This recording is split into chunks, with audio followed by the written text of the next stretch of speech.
So parasailing was a lot of fun. I was really scared, but once you're up there, it's not scary at all.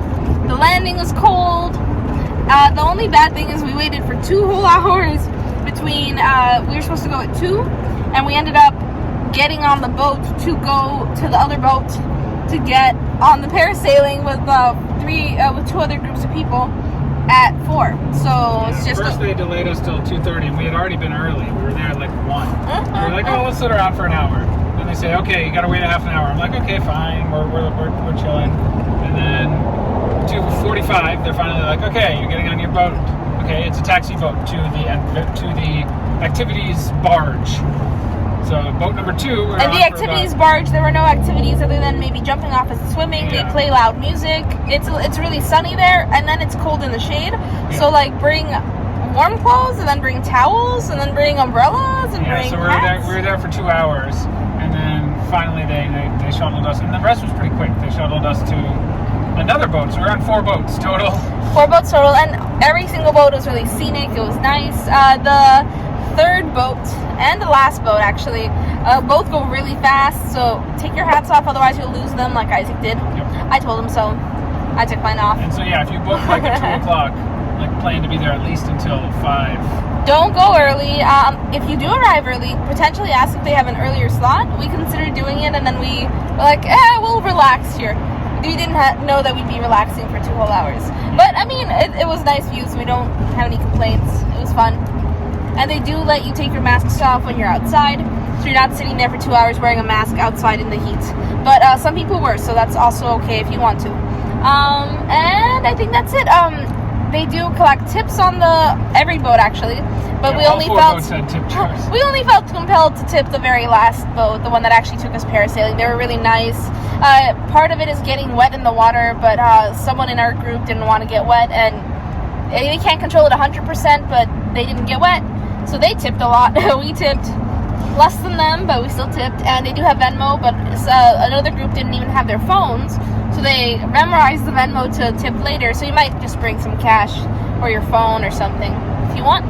It's not necessary. Yeah, while you're parasailing, you won't it's like being in a car. Like you're not really going to drop anything. I mean, yeah, maybe don't bring your phone loose if you have a thing around your neck, a water thing. But like a GoPro with a stick, even not attached to your wrist, is totally fine. And they let you do anything you want because you sign a waiver saying you can't sue them if anything happens. I had the GoPro on my head, and they did say those do fly off.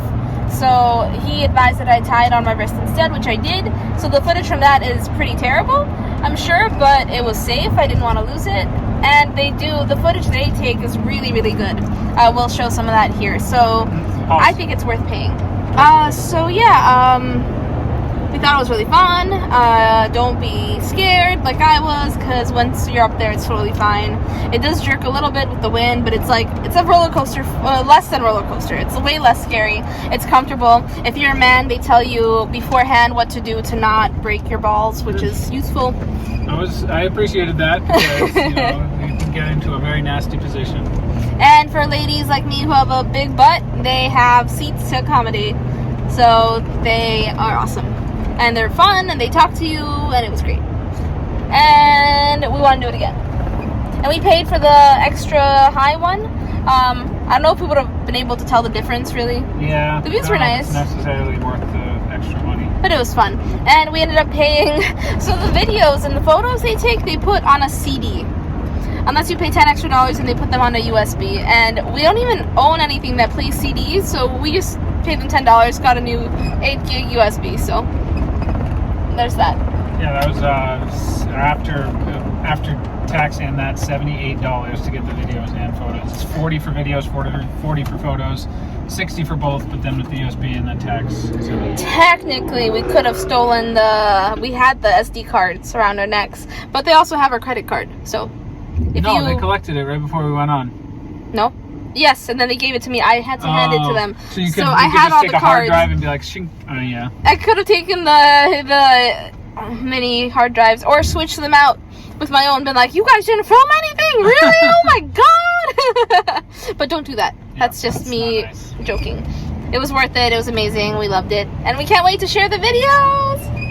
Do it. I am Olena. This is Isaac. And we are the Travel Bug Bite. We met in Prague, Czech Republic. Lived in Shanghai, China. New York and Rhode Island, USA. And now we live in Hawaii. We've traveled from Tibet to Puerto Rico. Harbin to PP. And drove cross country with Smiley in our Tesla Model 3. Subscribe to follow our adventures. If you liked our video, don't forget to click the like button, leave a comment, and subscribe. Check out our videos from all around the world and let us know what you'd like to see next. Thanks for watching!